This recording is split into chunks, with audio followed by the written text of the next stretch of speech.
At 40,000 feet, the captain collapsed. "I'm dying," he gasped. A terrified young pilot faced her worst nightmare alone, until a quiet passenger stood up. She walked to the cockpit with military precision. Minutes later, 2 fighter jets appeared on the wings. They recognized her legendary call sign. Before you watch full story, comment below from which country are you watching. Don't forget to subscribe for more amazing stories. Clear blue sky. A simple flight from Denver to Seattle, just another normal day. 173 passengers sat peacefully in their seats. Nobody knew that in 3 minutes, their lives would depend on a stranger in seat 17C. Captain David Chen, 52, sat in the left seat flying the Boeing 737. 20 years of experience. Over 15,000 flight hours. Next to him, First Officer Maria Santos, 24, checked the instruments. 6 months of experience since training. Her first real job as a pilot. "Everything looks perfect, Captain," Maria said. "Clear skies to Seattle." Captain Chen smiled. "That's what I like to hear. Just the way." He stopped suddenly. His face went pale. Sharp pain shot through his chest. His left arm went numb. Cold sweat appeared on his forehead. "Maria." He gasped. "Something's very wrong." His hands shook on the controls. The pain grew worse. His vision blurred. "Captain. What's happening?" Maria's voice filled with panic. "I think I'm having a heart attack," he said through gritted teeth. Then the terrifying words, "Maria. I'm dying. I can feel it. I'm dying." His head fell forward. His hands dropped from the controls. His body went slack. "Oh God. No." Maria screamed. She grabbed him. "Captain. Stay with me." She felt for his pulse, weak and irregular. His breathing shallow, his skin cold and wet. Maria's heart pounded. She was alone. 24 years old. 800 hours of experience. Never handled a real emergency before. But this was real. The captain was dying. She was the only conscious pilot. 173 people depending on her. She forced herself to breathe. She had been trained for this. Maria reached for the emergency button. Her voice shook. "This is First Officer Santos. We have a medical emergency. Is there a doctor on board? We need help in the cockpit immediately." Throughout the cabin, passengers looked up. Conversations stopped. Parents pulled children closer. Fear spread quickly. Everyone thinking, who's flying the plane? Sarah Viper Mitchell sat quietly in seat 17C by the window, reading a book. She wore simple clothes, faded jeans, a brown leather jacket, and running shoes. Her short dark hair had gray streaks. Nothing about her looked special. But Sarah Mitchell was very far from ordinary. 3 weeks ago, she had been Colonel Sarah Mitchell, United States Air Force. For 22 years, she had served her country. For 15 years, she had flown F-35 fighter jets in combat zones, Iraq, Syria, Afghanistan, and other secret places. She had over 4,000 flight hours. More than 3,000 hours in fighter aircraft. She had flown 247 combat missions. She had been shot at by missiles many times. She had fought enemy fighters and won. Her call sign was Viper. In the fighter pilot community, that name meant something special. It meant someone who survived impossible situations. Someone who struck fast and won. Someone other pilots wanted flying with them. Viper was spoken with respect everywhere. She had trained hundreds of young pilots. She had developed tactics that were now taught at every fighter school in America. But 3 weeks ago, Sarah had retired. She had taken off her uniform for the last time and walked away from the only life she had known since she was 21. "Why are you leaving?" her commander had asked. "You're only 43. You're at your peak." Sarah had looked at him with eyes that had seen too much combat. "Sir, I've given everything," she had said quietly. 22 years. I've made decisions that sent young pilots into danger. I've written letters to families. I've stood at funerals. I need to find out who I am when I'm not Colonel Mitchell. When I'm not Viper. So now, 3 weeks into retirement, here she was. Just Sarah, flying commercial like everyone else. No flight suit. No helmet with Viper on it. No fighter jet. Just another passenger trying to figure out what came next. When the announcement came through the speakers, Sarah's blood ran cold. She heard the raw terror in that young officer's voice. "We have a medical emergency. A serious medical emergency. Is there a doctor on board?" Sarah was unbuckling before the announcement finished. She stood up and started moving forward with purpose. A young flight attendant stepped in front of her, blocking her path. "Ma'am, I need you to return to your seat immediately." "I'm a pilot," Sarah said quietly. Her voice was calm but commanding. "Military. I need to get to that cockpit right now." "I'm sorry, ma'am, but regulations don't allow." "Listen carefully," Sarah interrupted. "I know the regulations. I also know what I heard in that officer's voice. Your captain is down. You have a terrified young pilot trying to fly alone. We can waste time arguing, or you can open that door and let someone who knows what they're doing help save 173 lives. Your choice. Make it fast." The senior flight attendant appeared. He looked at Sarah carefully, her posture, her eyes, her hands. He saw a military bearing that couldn't be faked. "What's your background?" he asked quickly. "Colonel Sarah Mitchell, United States Air Force, retired 3 weeks ago," Sarah said clearly. 22 years of service. 15 years flying F-35 fighters in combat. Over 4,000 flight hours. 3,000 in military aircraft. "I can help your first officer." He nodded and moved to the cockpit door, knocking with the crew pattern. First Officer Maria Santos was drowning in panic. Captain Chen was dying next to her while she tried to remember what to do. The knock made her jump. She looked at the security camera and saw the flight attendant with a woman behind him. Short dark hair with gray streaks, maybe early 40s, wearing civilian clothes but standing with military posture. Maria hit the door release. The woman was inside in 2 seconds. Her eyes immediately scanned the entire instrument panel: airspeed, altitude, heading, engines, warnings, autopilot. Complete check in 5 seconds. Status report, now. The woman's voice cut through Maria's panic like a knife. Clear.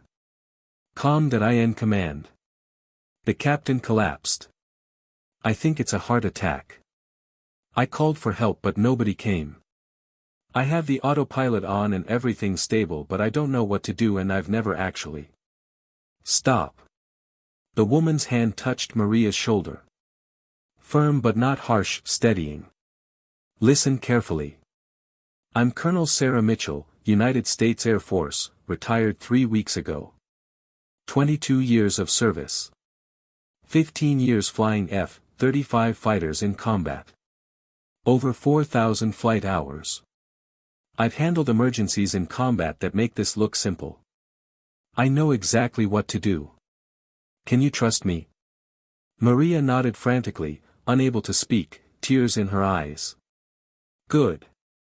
You're doing fine. You've kept the aircraft stable." "That's exactly right.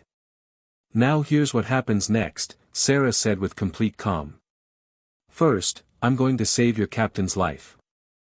Then I'm going to help you fly this aircraft and land safely. You'll do exactly what I tell you, exactly when I tell you. Zero hesitation. Can you handle that?" Yes, Maria whispered. Then stronger, yes. I can do that. Excellent. What's your total flight experience? 800 hours total. 6 months since I finished training. This is my first real job. I've never had a real emergency before. Sarah nodded. Young, inexperienced, terrified, but still flying. Still functioning. That showed character. Understood. First, keep flying. Maintain heading and altitude. Second, I need the emergency medical kit and the AED. Third, nobody touches anything without my permission. Clear. Clear, Maria said, steadier now. The flight attendant brought the medical equipment in 30 seconds. Sarah was already kneeling by Captain Chen, loosening his tie and collar. She had combat medical training, every fighter pilot did. AED first, she said. Sarah tore open Chen's shirt. She attached the electrode pads to his chest quickly but carefully. The AED began analyzing. 15 seconds that felt like 15 hours. Shock advised, the machine said. Clear, Sarah said loudly. Everyone back, nobody touching him. She pressed the red button. Captain Chen's body jerked as electricity went through his heart. The AED analyzed again. Normal rhythm detected. No shock advised. Captain Chen's eyes opened. Confused, terrified, he tried to sit up. Sarah held him down firmly but gently. Captain Chen, listen. You've had a heart attack.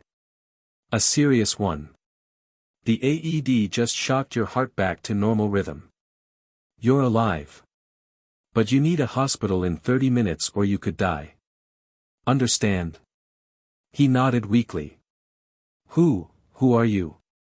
Someone who knows what she's doing, Sarah said. Now sit there, don't move, don't talk. Flight attendants will monitor you. Just breathe slowly and stay calm. We'll get you to a hospital. Sarah turned to Maria. Get on the radio. Declare a medical emergency. Tell them we need routing to the nearest airport with cardiac facilities. That's probably Cheyenne, Wyoming. Maria's hands were steadier now. Denver Center, this is Trans-Pacific Flight 447 declaring an emergency.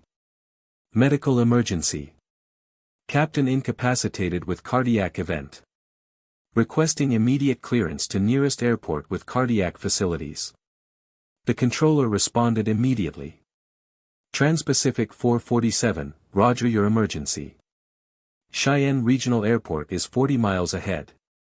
Cleared direct Cheyenne. Descend and maintain 16,000 feet. Sarah was already working the computer, programming the new route. Her fingers moved quickly. The Boeing 737 wasn't an F-35, it was bigger, slower, less responsive. But the basic principles of flying didn't change. Autopilot is handling the turn to Cheyenne, Sarah said. I've programmed a descent. What's the weather at Cheyenne? Maria pulled up the weather. Clear skies, visibility unlimited. Winds 120 at 8 knots, perfect conditions. Excellent. We'll do a straight-in approach to runway 13, Sarah said.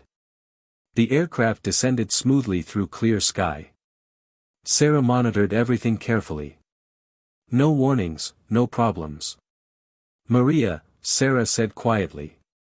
You're doing excellent work. Keep monitoring the autopilot. I'm going to talk to the passengers. She reached for the PA microphone. Ladies and gentlemen, this is Colonel Sarah Mitchell speaking from the cockpit. Our captain, Captain Chen, has suffered a heart attack. However, thanks to quick action and onboard medical equipment, he is now conscious and stable. I am a retired United States Air Force fighter pilot with 22 years of experience and over 4,000 flight hours. I am currently helping First Officer Santos fly the aircraft.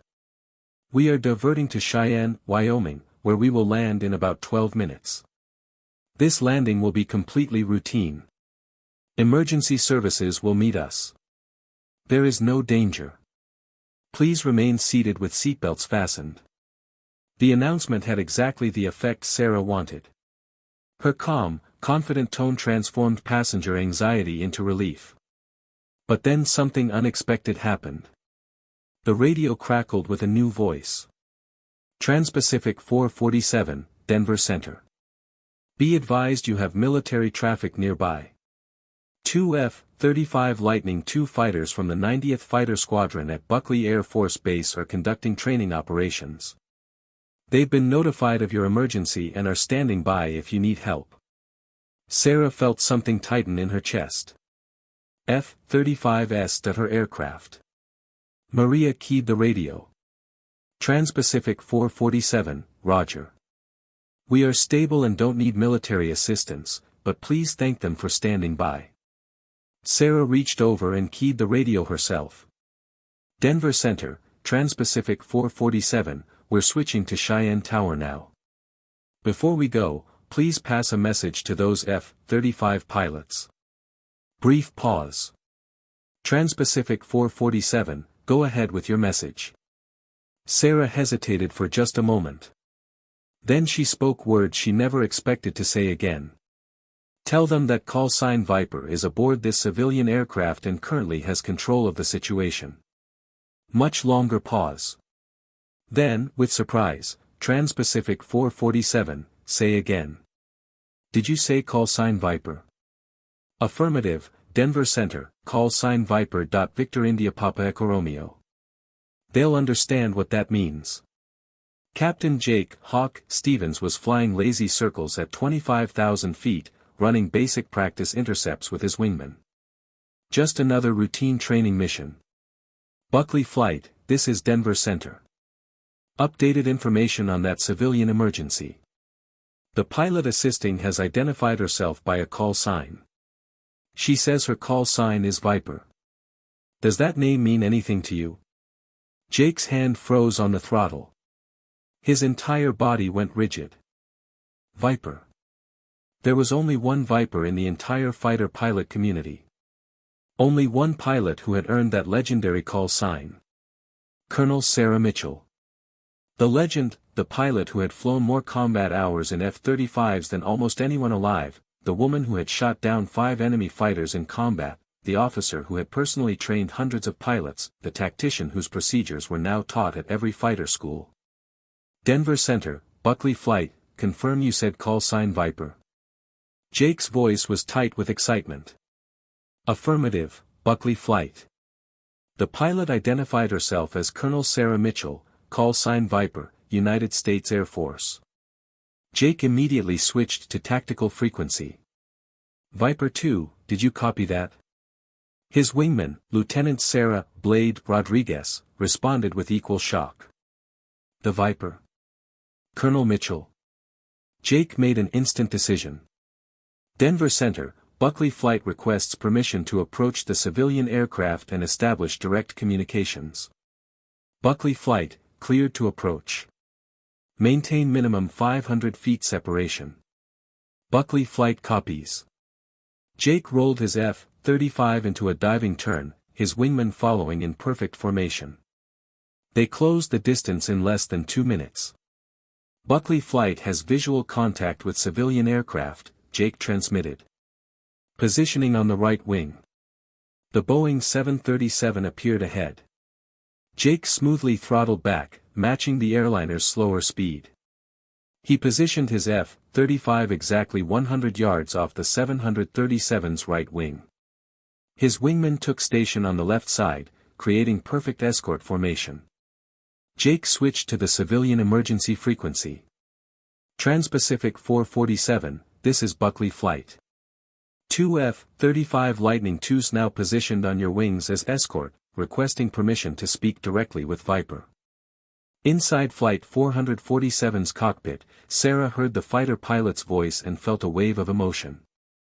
She keyed the radio. Buckley Flight, this is Viper. Good to hear your voice, even if the circumstances are unusual. Colonel Mitchell. Jake's voice carried excitement and disbelief. Ma'am, this is Captain Jake Stevens, call sign Hawk. We trained together at Nellis 3 years ago during advanced tactics. I was assigned to your flight during Red Flag. You personally instructed me. Sarah smiled despite the serious situation. I remember you well, Hawk. You were the young pilot who tried to gun me during scissors maneuvers and overshot right into my kill zone. I spent 20 minutes explaining why energy management and patience matter more than pure aggressiveness. Jake laughed. Guilty as charged, ma'am. Best training lesson I ever received. I've used those exact principles in actual combat twice. Those lessons probably saved my life both times. That's what I like to hear, Hawk. So what's your status? Just basic proficiency flying when we got word about your situation. Center says you're assisting with a captain's medical emergency. Affirmative. Captain suffered a massive heart attack at 40,000 feet. We got him stabilized using the AED, but he needs immediate hospital care. I'm helping the first officer get this aircraft safely on the ground at Cheyenne. We're stable, descending normally. Should be a completely routine landing in about 10 minutes. Roger that, ma'am. We're positioned to provide escort for as long as you need. Sarah looked out the right window and saw the 2 F-35s flying in perfect formation. Her aircraft, her community. The life she had deliberately walked away from 3 weeks ago. Buckley Flight, I genuinely appreciate the professional escort. Tell me, how's the squadron doing? Squadron is very strong, ma'am. But we miss your leadership terribly. Commander still quotes your tactical briefings regularly. At least half the pilots currently in the squadron were personally trained by you. You're an absolute legend, ma'am. Sarah felt that tightness in her chest intensify. 3 weeks. She had been retired only 3 weeks and they were already calling her a legend. That's very good to hear, Hawk. You're all in excellent hands. Permission to speak freely, ma'am. Granted. Ma'am, the entire squadron was genuinely hoping you'd come back. When we heard you retired, nobody wanted to believe it was real. You're hands down the best fighter pilot most of us have ever seen fly. The Air Force desperately needs people like you. Sarah looked at the instrument panel, at young Maria working through checklists with focused determination, at Captain Chen being monitored by flight attendants. The Air Force has people exactly like you, Hawk. That's more than enough. I did my time. I flew my missions. I lost friends. I made impossibly hard decisions. I gave everything I had to give. Now it's your turn to carry the mission forward. Yes, ma'am, understood. Jake's voice carried deep respect. But for what it's worth, ma'am, it's a genuine honor to fly escort for you, even in a civilian aircraft. The call sign Viper means something profound in the fighter community. It represents survival, Hawk, Sarah corrected gently. I earned that call sign by making it home when others didn't. By being better prepared, better trained, better disciplined than the enemy. But mostly by being lucky. Don't romanticize combat, Hawk. It's not glorious. It's absolutely terrifying. Stay sharp. Stay humble. Bring your wingmen home safely. That's what matters. Roger that, ma'am. Buckley Flight will maintain escort all the way to landing. The 2 sleek F-35s slid smoothly into even tighter formation. Throughout the cabin, passengers began pointing excitedly at the military fighters. Children pressed their faces against windows. Sarah keyed the PA system. Ladies and gentlemen, you may have noticed we have some company outside. 2 F-35 Lightning II fighters from the 90th Fighter Squadron at Buckley Air Force Base are providing professional escort. This is standard military procedure. Nothing to be concerned about. We're now about 8 minutes from landing. Maria looked at Sarah with awe. You actually flew those? For 15 years in combat? Yes, Sarah confirmed. Combat missions in Syria, Iraq, Afghanistan, and several other places. Those pilots out there, those are my people. My community. Or at least they were until 3 weeks ago. Why did you retire? Maria asked. Sarah was quiet for a long moment. Because I'd seen too much, done too much. Lost too many close friends. There comes a point where you either walk away while you can, or you let the mission consume everything human inside you. I chose to walk away while I still remembered how to be human. She pointed at the landing checklist. But right now, we have a different mission. Let's get this aircraft on the ground safely. Start your descent checklist. Cheyenne Regional Airport appeared clearly ahead through the windscreen. The runway was plainly visible against the brown Wyoming landscape. Sarah talked Maria through the approach procedure step by step, her voice remaining calm and methodical. You're doing the actual flying, Maria, Sarah said firmly.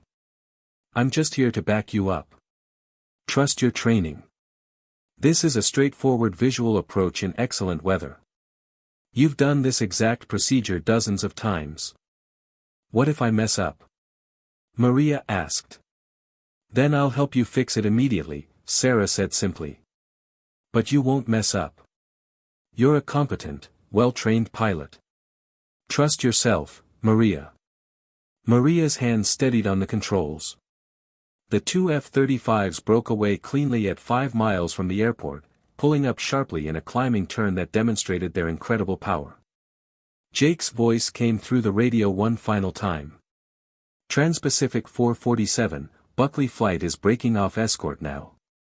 Good luck with your landing, ma'am. It was a genuine honor to fly with Viper one more time. The honor was entirely mine, Hawk, Sarah replied sincerely. Stay safe up there. Take care of your wingmen always. Always, ma'am, Viper out. The Boeing 737 crossed the runway threshold at exactly 140 knots, precisely the correct approach speed. Maria flared smoothly, raising the nose slightly. The main landing gear touched the pavement with barely perceptible contact, a perfect landing. The nose gear settled gently and Maria deployed the thrust reversers and brakes, bringing the aircraft to a smooth stop. Absolutely perfect landing, Sarah said quietly with genuine pride. Textbook execution, Maria. Thank you, Maria whispered. Thank you so much. Emergency vehicles were already racing alongside as it taxied, fire trucks, ambulances, police vehicles, all with lights flashing. The moment the engines shut down, paramedics were boarding rapidly, bringing a stretcher and medical equipment for Captain Chen. Sarah stood back as they worked with professional efficiency, quickly assessing his condition. They loaded him onto the stretcher. As they rushed him past, Captain Chen reached out weakly and gripped Sarah's hand. Thank you, he managed to say. You saved my life. Your first officer saved your life, Captain, Sarah corrected firmly. She kept her head when everything went completely wrong. She declared an emergency properly. She maintained aircraft control. She flew you and 173 passengers safely to this airport. I just helped her remember what she already knew. She's the real hero here today. Then he was gone, wheeled away toward the waiting medical helicopter. Sarah watched through the window as the helicopter lifted off, carrying Captain Chen toward the cardiac center in Denver that would save his life. She turned back to find Maria standing in the doorway, trembling as the adrenaline faded, tears streaming down her face. I did it, Maria whispered. I actually did it. You absolutely did, Sarah confirmed warmly. You flew 173 people safely to the ground while your captain was dying 2 feet away. That is the definition of professional aviation. Be very proud, Maria. Maria looked at her with red-rimmed eyes. How did you stay so calm? How did you make it seem so easy? Sarah thought about combat missions where she'd been shot at by missiles. About the time she'd taken battle damage but nursed her crippled F-35 back to friendly territory. About watching her wingman die when an enemy missile struck her aircraft. "It's never easy, Maria," she said honestly. "It never gets easy. You just get better at managing the fear.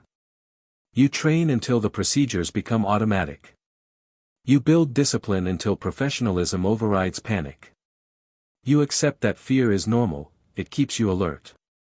But you don't let it make your decisions." She looked out the window at the F-35s circling overhead. "Those pilots up there, they're scared every time they fly combat missions. Every time. But they fly anyway because the mission matters more than the fear. You just learned that same lesson today, Maria. You were terrified. But you flew the aircraft anyway. You made the right decisions. You brought everyone home. That's what being a professional pilot means." The next hour passed in a blur. FAA inspectors arrived. Police needed statements. Reporters gathered outside. Sarah gave her statement to the FAA inspector, a gray-haired man named Thompson. "Colonel Mitchell," he said, "what you did today was remarkable. You saved that captain's life. The FAA will be recommending you for a commendation." "The first officer deserves the commendation," Sarah said firmly. She kept functioning under impossible pressure. She flew that aircraft. "I just provided backup." Thompson smiled. "That's exactly what leaders say." Maria approached nervously, changed into civilian clothes. Her eyes were still red but she looked calmer. "Colonel Mitchell. I'm heading to the hotel. I just wanted to thank you again. I don't know if I would have made it without you." "You would have made it," Sarah said with certainty. "You're a good pilot, Maria. Better than you think. You kept your head in a crisis. That's the most important skill a pilot can have. Will you stay in aviation? Maybe come back and train pilots?" Sarah was quiet for a long moment, looking at the F-35s in the distance.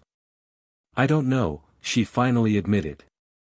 3 weeks ago, I thought I was done with flying, done with being responsible for other people's lives. I thought I wanted to just be normal. Just Sarah." She turned back to Maria. "But today showed me something. When that emergency happened, I didn't hesitate. I didn't think about whether I was retired. I just did what I was trained to do. I helped. Because that's who I am, uniform or not." Maria nodded. "Call signs don't retire, do they?" "No," Sarah said softly. "I guess they don't. Viper will always be part of who I am. I just have to figure out what that means in civilian life." The conference room at Denver Flight Academy was packed with young pilots. Fresh faces, eager eyes, nervous energy. They were here for advanced emergency procedures training. Sarah Mitchell stood at the front in instructor clothes, khaki pants and academy polo shirt. Short hair still gray-streaked. But she looked comfortable now. At peace. "Good morning. I'm Sarah Mitchell, your instructor this week. Before we begin, let me tell you about something that happened 6 months ago." She told them about Flight 447. Captain Chen's heart attack. Maria's courage, the decision to help, the F-35 escort, the landing. Complete silence as she spoke. "I learned something that day," Sarah continued. "Training saves lives. Not luck. Training. When everything goes wrong and you're terrified, that's when your training takes over. That's when procedures and discipline save lives." She clicked to the next slide, her in Air Force flight suit, standing by an F-35. 22 years in the Air Force. Combat missions in dangerous places. I trained hundreds of fighter pilots. The principles are the same whether you're flying a fighter jet or commercial airliner. Stay calm. Trust your training. Work the problem. Bring everyone home safely. A hand went up, young man, second row. Yes. Is it true you shot down 5 enemy fighters? They call you a legend. Sarah's expression became serious. I survived 5 engagements. Those pilots didn't go home to their families. Nothing legendary about that, just survival. I survived because I was better trained, better prepared, and luckier. She looked around. Every person here has potential to be someone's hero. Not by being legendary, but by being prepared. By knowing procedures. By staying calm when everyone panics. By doing your job when it matters most. Another hand, young woman with dark hair. What if we freeze up when something goes wrong? Sarah smiled gently. Then you'll be like every pilot facing their first real emergency. Terrified, uncertain, doubting yourself. But here's the secret, you don't have to be fearless. You just have to be trained. When your mind freezes, training takes over. That's why we drill procedures until they're automatic. She walked to the center. 6 months ago, a 24-year-old first officer with only 800 hours kept a Boeing 737 stable while her captain was dying. She declared emergency. Called for help, flew perfect approach and landing. She was terrified the entire time. But she did it anyway. Her name is Maria Santos. She just got promoted to captain last month. Surprised murmurs. That's right. The same young pilot who thought she'd fail is now a captain. Because she proved she could handle the worst day and still get the job done. Sarah returned to the podium. This week, I'm going to train you. I'm going to throw emergency scenarios at you that will scare you. Push you to your limits. You know why? She paused. Because when the real emergency happens, and it will for some of you, I want you to remember this week. Remember that you've already faced your fears in training. I want you to hear my voice saying, you've got this. Trust your training. Work the problem. An older gentleman raised his hand. Ma'am, do you miss it? Flying fighters in combat? Sarah considered carefully. I miss the camaraderie. The precision. The satisfaction of mission accomplished. But I don't miss the fear. I don't miss watching friends die. I don't miss making life or death decisions. She gestured around. This is where I need to be now. Training the next generation. Sharing what I learned. Making sure when you face your worst day, you have tools to survive it. That's my mission now. And honestly, it feels right. Class began. Sarah ran them through scenarios, engine failures, hydraulic problems, electrical fires, medical emergencies. Demanding but fair, tough but encouraging. During lunch, her phone rang. Colonel James Patterson, her old wing commander. Sarah, I need a favor. The Air Force needs someone who understands both worlds to help develop better training. Someone pilots respect. Sarah leaned back. Sir, I'm retired. I know. That's why this is consulting, not active duty. 2 weeks at Nellis, working with our training development team. We're losing the experience base. We need people like you. She was quiet. Send me the details. I'll look at it. Thank you, Sarah. Oh, one more thing, Captain Stevens is asking if you do a guest lecture at fighter weapons school. Teach decision-making under pressure. Sarah smiled. Tell Hawk I'll think about it. After hanging up, she sat quietly. Through the window, she saw her students gathering. She thought about the past 6 months. Finding her place in civilian aviation. Discovering teaching could be as meaningful as flying. Learning that Viper wasn't just a call sign, it was a mindset that didn't require a uniform. Her phone buzzed.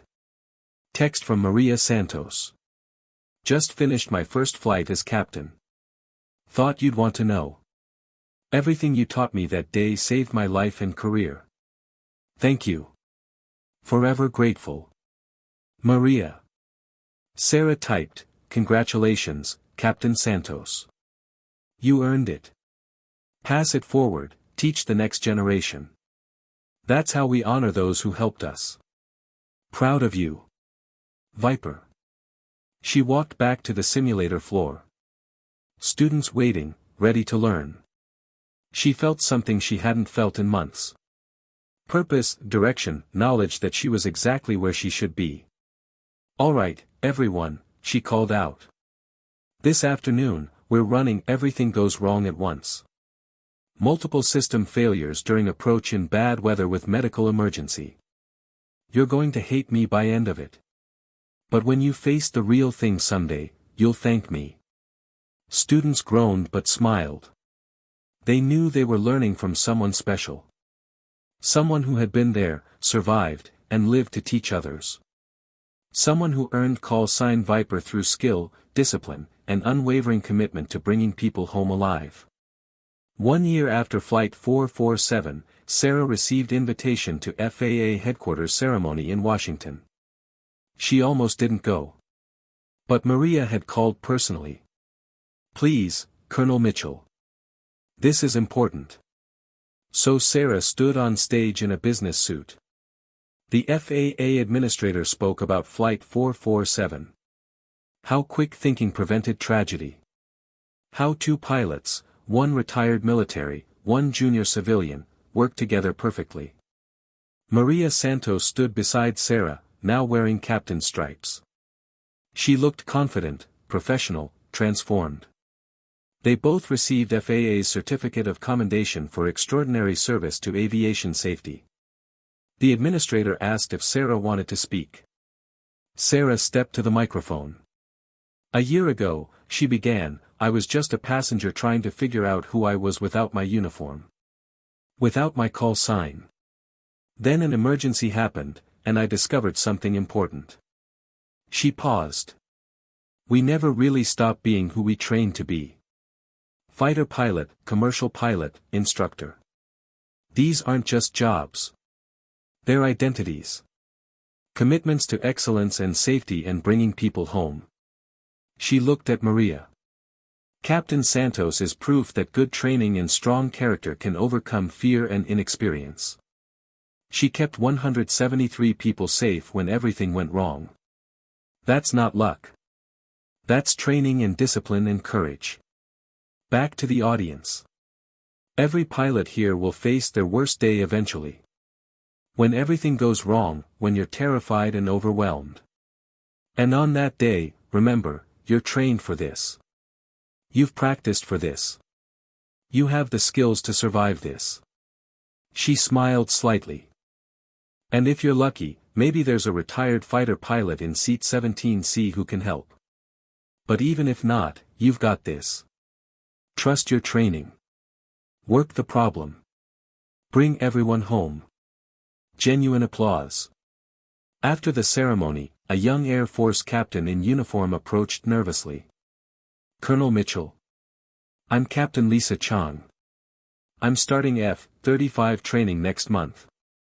I just wanted to say, you're the reason I joined. I wanted to be like you. Sarah studied the young woman's eager face and saw herself 25 years ago. Captain Chang, Sarah said gently, don't try to be like me. Be better than me. Learn from my mistakes. Survive your missions. Take care of your wingmen.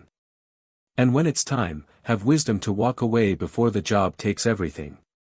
The young captain nodded, though Sarah could see she didn't fully understand yet. But since you're going to Luke, Sarah added with slight smile, tell your instructors that Viper says hello. And tell them the scissoring maneuver I developed should be taught exactly as written. Lives depend on precision. Captain Chang's face lit up. Yes, ma'am. As Sarah walked out, Maria caught up. Sarah, thank you. For everything. You saved yourself, Maria, Sarah replied. I just reminded you what you already knew. They stood together, 2 pilots from completely different backgrounds, connected by one extraordinary day. Are you going back to Nellis? Maria asked. 2 weeks a month, Sarah confirmed. Helping develop better training protocols. Turns out the Air Force still needs Viper, just in different role. And the rest of the time? Teaching at the academy, running emergency courses. Making sure the next generation is ready. Sarah smiled.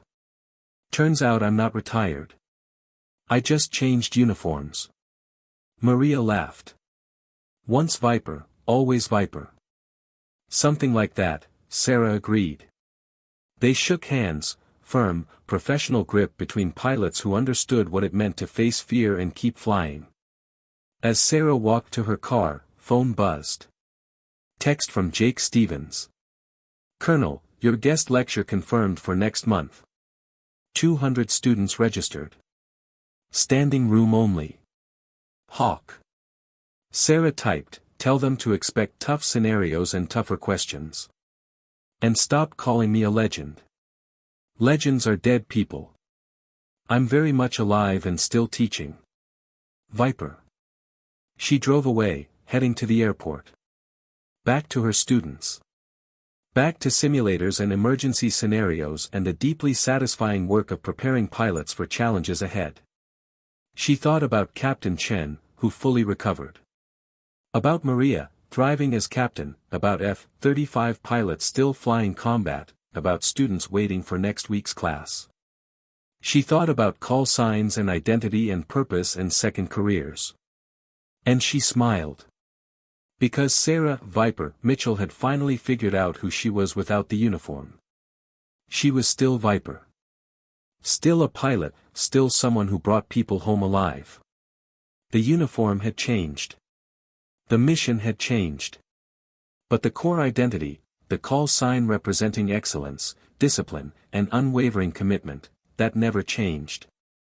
It couldn't change. Because Viper wasn't just what she did. It was who she was. And that was enough. Captain David Chen made full recovery and returned to flying. He retired 2 years later and now teaches aviation safety.